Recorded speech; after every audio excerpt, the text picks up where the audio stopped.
You don't make a film like this. You survive it. My first memory as a child was thinking about making this film. Some said it couldn't be done. Others said nothing because they didn't know I was making this film.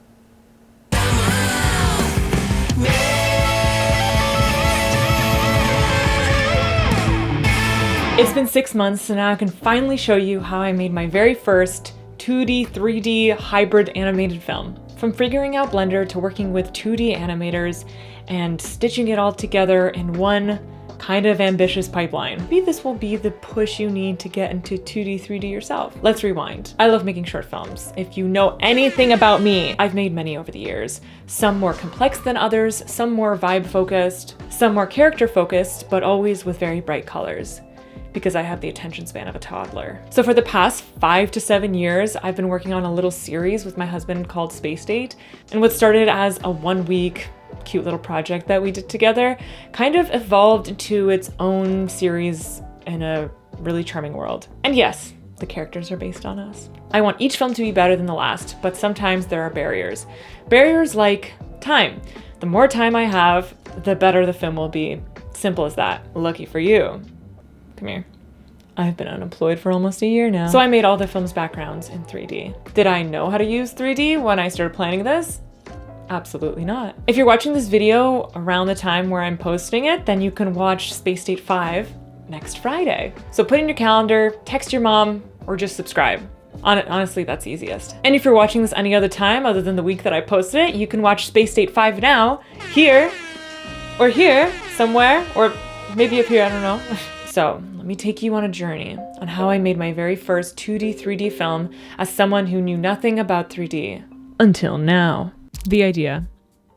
This is the 5th installment of this series, so we already have the world and the vibe set up. We actually had this idea almost 2 years ago, but haven't had the time to work on it till now. In the Space Date world, we have rules we must follow. First, the boy in space is obsessed with the girl in space, and she has no interest in him. His main goal is to get the girl to like him, by any means necessary.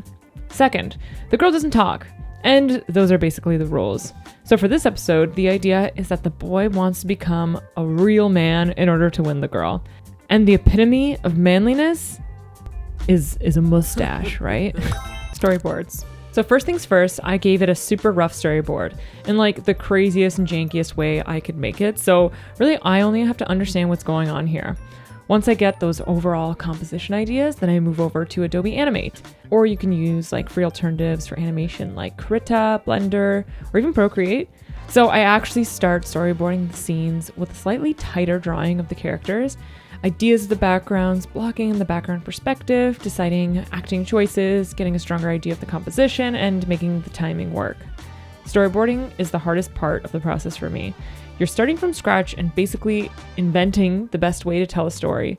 There are millions of ways to tell this story, and I just have to use my knowledge to choose what works best for this particular story with the tools that I have. You know, there's no right answer. Storyboarding is the epitome of creativity, in my opinion.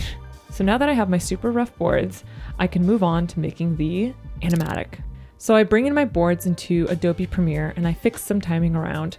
I add sound effects from YouTube, add some sound effects from my own voice, like grunts and yells and things like that. And because we have a 30-second montage, it's really important to get that song right, since I know I'm gonna have to change the storyboard timing to really fit the song. So I find a simple copyright-free bass of the song, really going for that dad rock vibe. I get my husband to record the lyrics. I'm a man. So now I'm recutting up the montage a bit to try to match to the beat a little bit more. It's important to find a really good musician that can bring the right vibe and make this montage come to life. Luckily, we have a friend who's an amazing musician and in a band, so he's going to make something amazing for us. So now I show you the very first animatic for Space Date 5.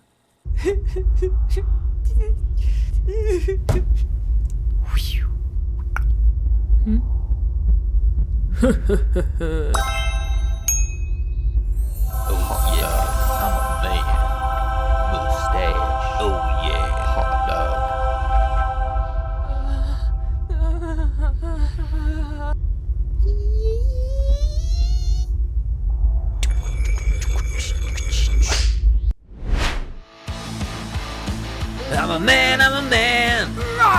growing a mustache.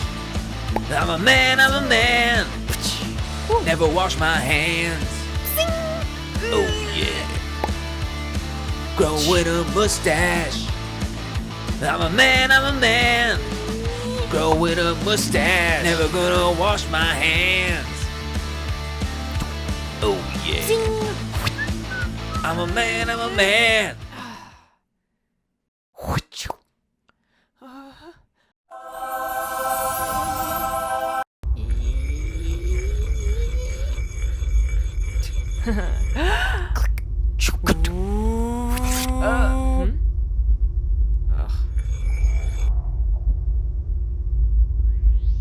Song. First thing that needs to be locked in now is the song. The animatic and timing really depends on it. I sent some genre ideas for our composer Mitch for him to put a song together. Something very Jack Black from School of Rock. Mitch sent us back a few variations based on our scratch, and Antonio sent back some cleaner audio files for the lyrics. And eventually, we ended up with this killer song.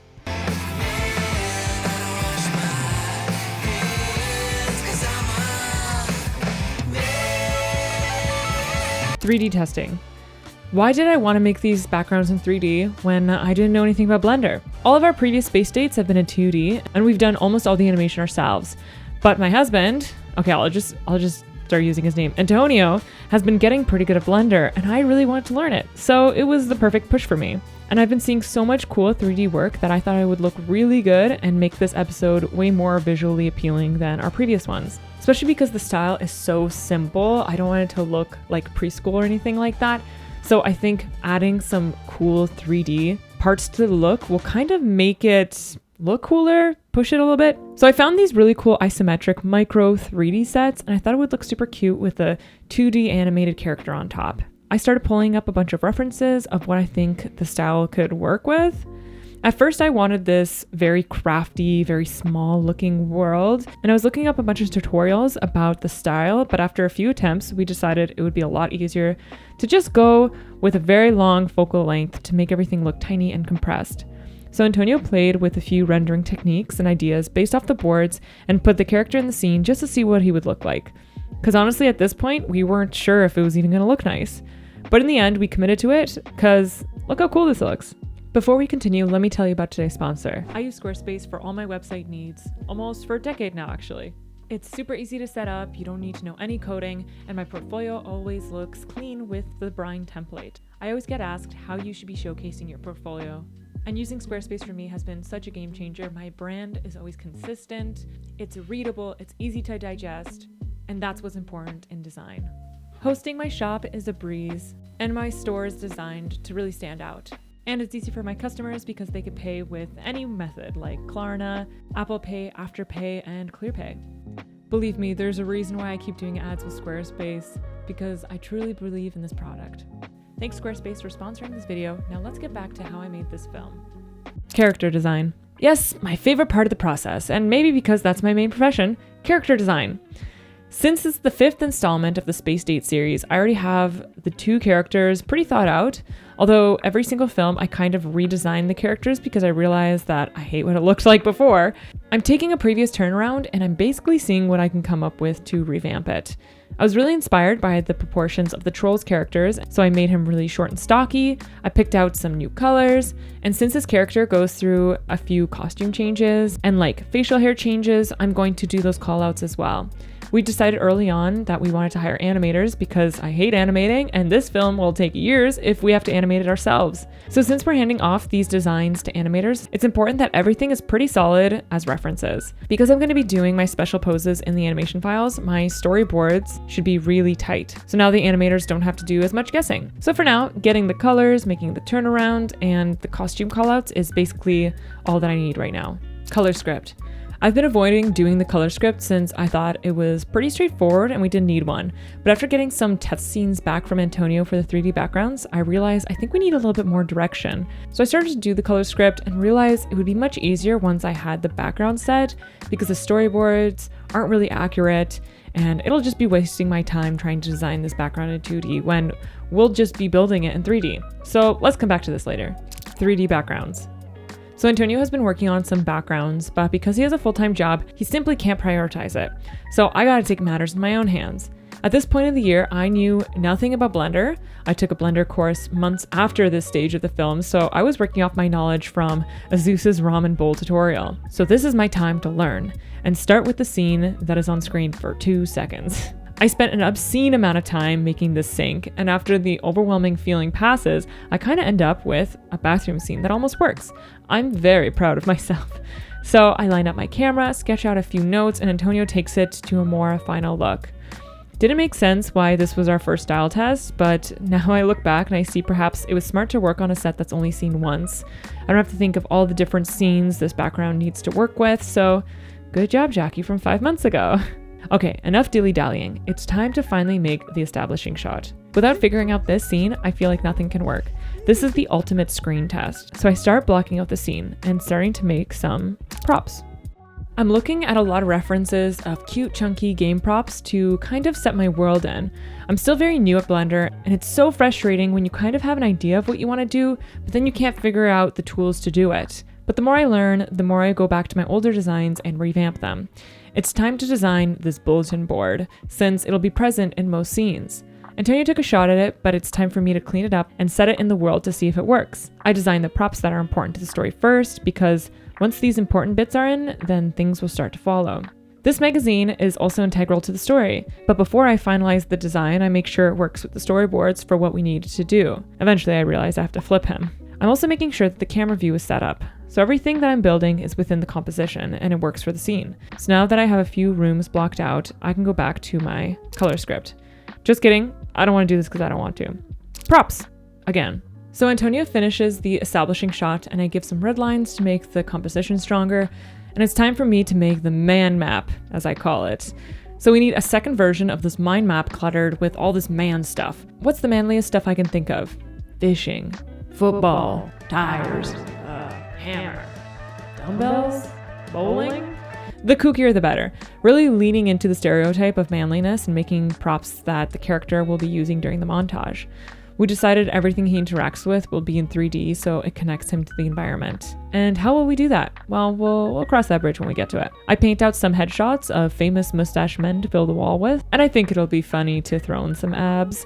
It's cute because this is like the boy's understanding of what it means to be a man. It's like a little boy seeing what the world tells him to be. Write your essays of the meaning of the space state below in the comments. I'll be using it in my next thesis defense. Animation. So Antonio has made a lot of progress with the establishing shot, the bathroom scene, and the final scene. So now we have enough to start animating. So I recruit 2 animators that accepted our piss poor budget. Matthew, an animator on Common Side Effects and Inside Job, took our longest scene in the film. And Sven, an old friend of ours who's done great work for Robot Dreams and Cartoon Saloon, took on, basically the rest. Sven did our first test scene with the bathroom, so I did the first key poses to guide him. And just like that, we got our first test scene done. So now I can finally imagine how this would look like when it's composited a bit more, with lighting and shadows affecting the characters. But for now, the focus is on establishing the show style and line weight, and to be consistent throughout the entire film. I don't want it to look disconnected like with previous space dates with different animators. So Matthew does our most important scene, and I start again by sending over some key poses, and now I have to figure out how I'm going to do these props. At first we send an FBX file since our animators are working in Toon Boom, and they could simply import the Blender prop file. But it's janky and it doesn't work well. So I come up with a solution that I'll send all the angles of the prop as a PNG, and they could just fit it in. And it works! So Matthew gets back to us with a rough idea of the scene. He works with a 2D rig, so everything is already cleaned and colored. Now I can get a clearer idea of the final look. So I get back to him with notes and make the characters a little bit more on style, and also give notes on the line weight. After a bit of back and forth, we have a finished animation that will be a great guide for style, line weight, and acting for the rest of the film. So Sven gets to work on the rest of the scenes over the course of several months, and this routine continues. And I send back less notes each time since he's really grasping the style. We bring on one more animator to help with a couple of scenes to ease Sven's load. And then it's up to Antonio and I to continue working on finishing the sets and setting up each camera view to send for animation. For a while, my schedule becomes set camera, design key poses, export prop PNGs, launch the next animation assignment. But there's some scenes that require no animation really, and I do them myself. like this magazine shot.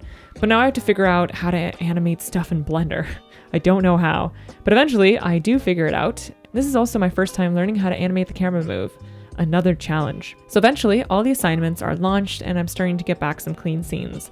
I'm always updating the animatic to make sure things work and the continuity is always there. Compositing. After months of sitting back while the animation gets done, clean animation starts trickling in.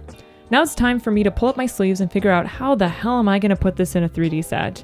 The still image of the character looks good on the Blender set, and the Blender compositor already looks killer. Our goal here is to composite it and export the final Blender scene within Blender. Antonio started experimenting with importing PNGs. What about the feet clipping into the ground? What about the shadows not lining up on the ground now? Now the depth of field is making the characters blurry since we're faking their position. Why isn't the light affecting the characters normally? When we have multiple layers of an animation over each other, it doesn't work, it's broken. How do I make rim light? So many questions. By the end, we discovered that exporting this final scene in Blender just wasn't possible with our limited knowledge of the program. So I changed the pipeline depending on what the scene needed. Sometimes we needed the camera to move in 3D, so we exported all the layers separately from the background. Other times we just needed the still background images to start compositing, so we didn't need to export any 3D camera movements. And then, I render. I render day in. I render day out. I render a scene for 5 hours and realize I had the setting on wrong. Then I render again. I render on 3 computers at once. I render to see the camera move, since if I press play in Blender, the file will crash. I render and I wait. I started compositing each scene in After Effects. Some scenes need more work than others. I add shadows and highlights and film grain and anything else that the scene needs. This part of the process takes a long time because I'm waiting for adjusted exports from animators. I'm waiting for the renders. I'm impatient, and mostly I'm in this in-between admin phase of checking things are correct for compositing, which is not fun and is time-consuming, but it must be done. Eventually, I composite all 19 scenes, while Antonio composites 2, which he completes on the last day of production. But hey, he's got a full-time job, and he's also craft services, so I let it slide. Credits. I roughed up a logo design months ago as a placeholder that's very similar to previous logos from our last space dates.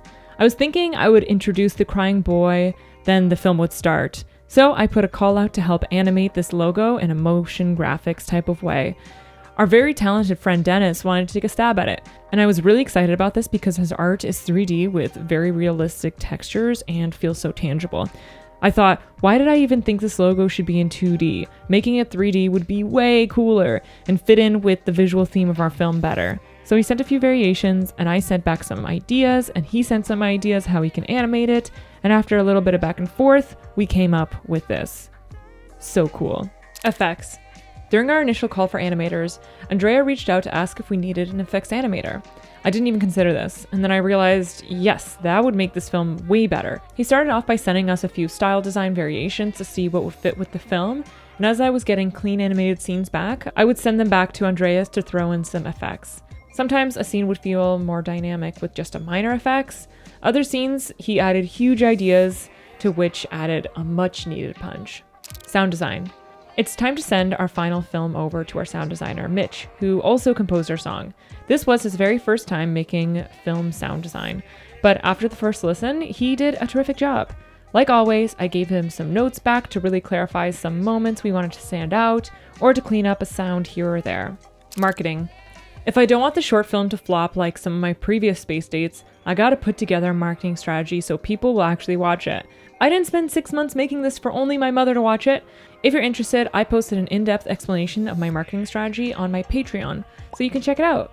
Just like that, 6 months wrapped up. I learned so much from figuring out this pipeline. This is definitely the most ambitious project I've ever done. From managing a team of artists, to learning a new 3D program, to figuring out a 2D, 3D pipeline that worked in the end. I genuinely loved the process though, and I'm very proud of the result. But I'd be lying if I said it didn't come with existential dread. I mean, I spent half a year making a 2-minute film. No sponsor, no paycheck, for a joke that I had 2 years ago. Still, I'll probably keep doing shit like this. So watch Space State 5 now in the description. Unless you're watching this within the week of release, then you have to wait till June 20th. Write a reminder, write it on your cat, write it in your journal, or just turn on the bell notifications. So thanks for watching 6 months of work condensed into 20 minutes. Bye.